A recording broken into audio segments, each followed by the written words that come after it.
So you guys have had a couple days to practice. What are some of the elements that you guys have worked on, and how do you feel this practice time will help you guys going into this next stretch of games? Yeah, we've been able to do a lot. I think it's not often this season with the condensed schedule where you get a couple of days to practice and work on some things. So I think we've been playing some really good hockey, and we're just kind of fine-tuning little details for every game and get that much better. So there's been a bunch of stuff we've been touching on, and it's been good. What have you liked about the team, especially late in games when it's a close one-goal game or even a tied game? You guys having good decision-making, good game management there.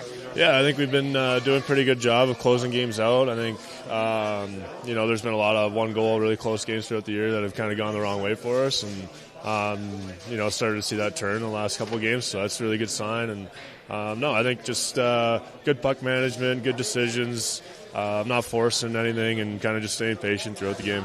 How about matching physicality, especially when you're going up against another heavy team that's throwing a lot of hits, they're being physical? What have you liked out of your team's response?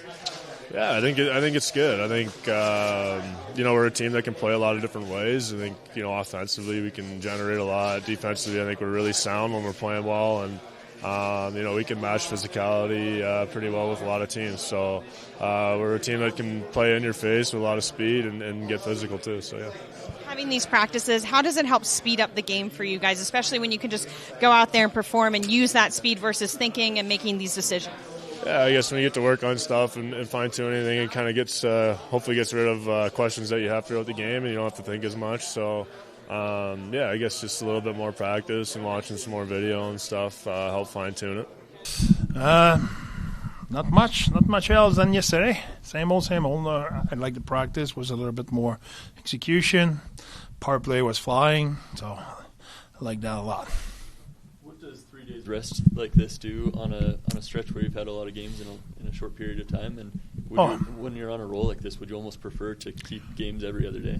Yes, but that's, like I said, since the beginning of the season, you need to play with the card they give you. It's no need to start to overthink that, or it is what it is. And we had that break, if you want, and that was important for us to use it the right way, work on different thing, and rest mentally, and make sure we're not passing on that break. We'll have a tough stretch before the Olympics, so let's get ready for it. Are there any updates on Cooley or Kerfoot's progression? No, not since the last time we spoke or whatever. No idea.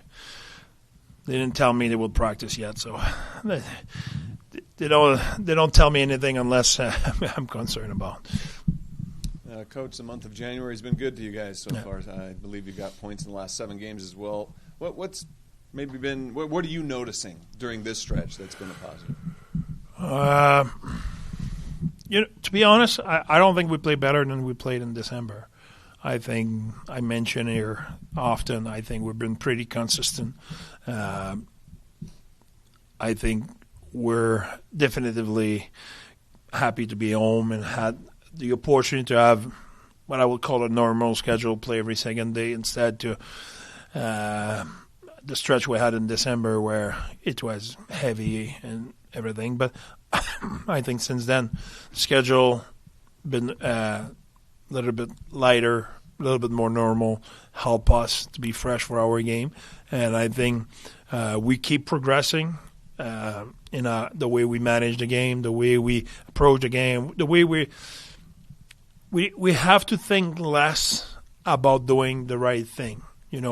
I'm not talking about structure. I'm not talking about the pace of our game and so on and so forth. I'm talking about the game management, the right change, the management of the puck, the management of the clock. Those kind of things happen more naturally than it did before. So it takes less to achieve that, but I think we're fully aware of how fragile it is.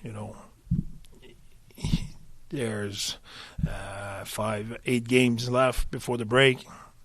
Doesn't matter what happened in the previous 8 if you don't take care of the next. So I think it's a big game against the Flyers for us. The Flyers are playing good. They beat Vegas yesterday. They're a stingy team. We saw last year when Tuck was in Van how they played and how stingy they were on the inside. So it's a good challenge for us. We're getting better against those kind of teams. We cannot take things for granted. It's a good challenge for us tomorrow.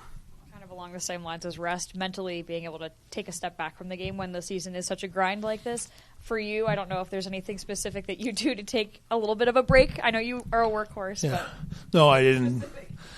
I just watch hockey. So I'm not a good example.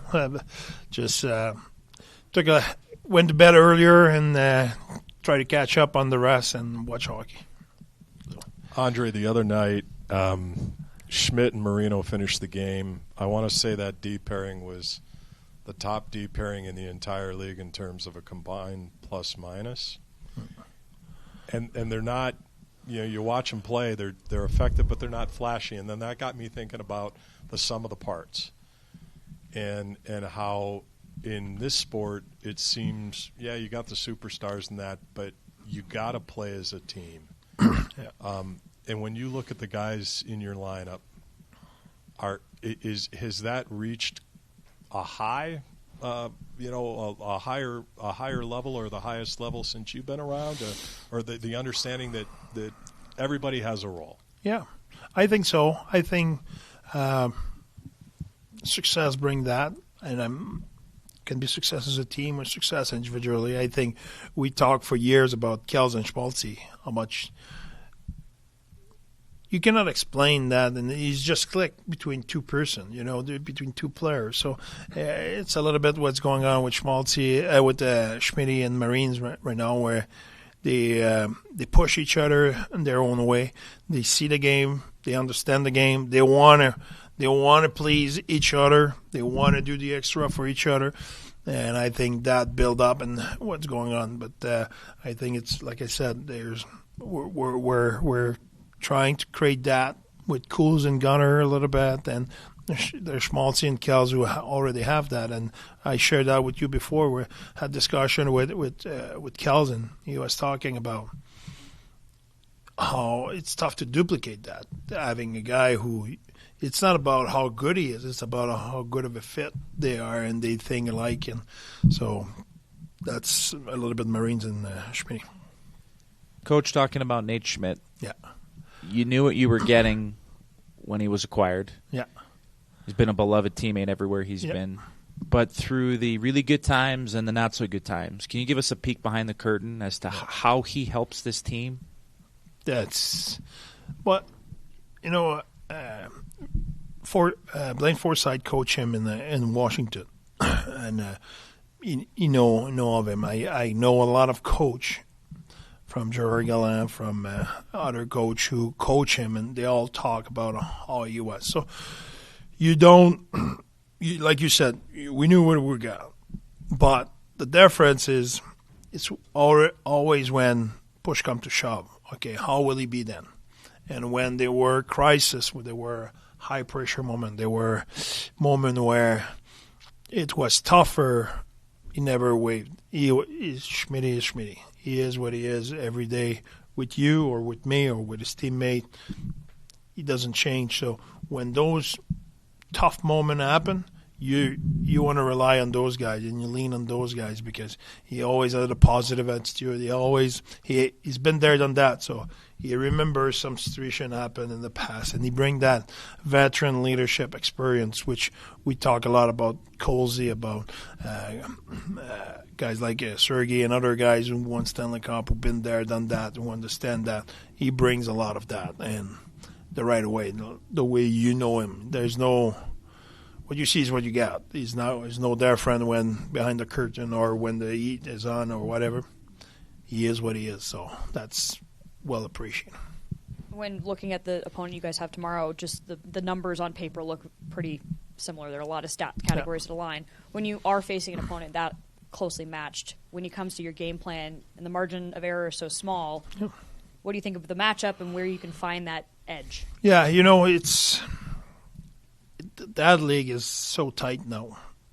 It's a little bit the message every night. So it's important for us to try to focus on us a lot. Because if you focus on your opponent, it looks like you always say the same thing. Hey, it's a tough opponent. They're good at this. They're good at that. It will be important to do this. The guys at some point, they know. It's every night is the same. Every night you play against an opponent who can beat you. We used to say it's the NHL, but it's even greater this year. It's so tight. You look at every team can beat everybody. So for us, we know how tight they are. We need to focus on what they do, really, the way they defend, the way they attack, and have a plan against that for maybe 15% of the game, and the rest is 85% is us, is how the pace we need to have and the structure we need to have and the mindset and the communication and keep growing our game management and stuff like that. So we need to have a clear focus on us for the major parts. If not, you put too much emphasis on the opponent, it's tough. It get old a little bit. So you need to focus on yourself a lot more and making sure you improve. We talk all week about certain things we want to improve. Not because anything is glaring or bad, but you always can get better, and that has to be our focus every day. Thanks, everyone.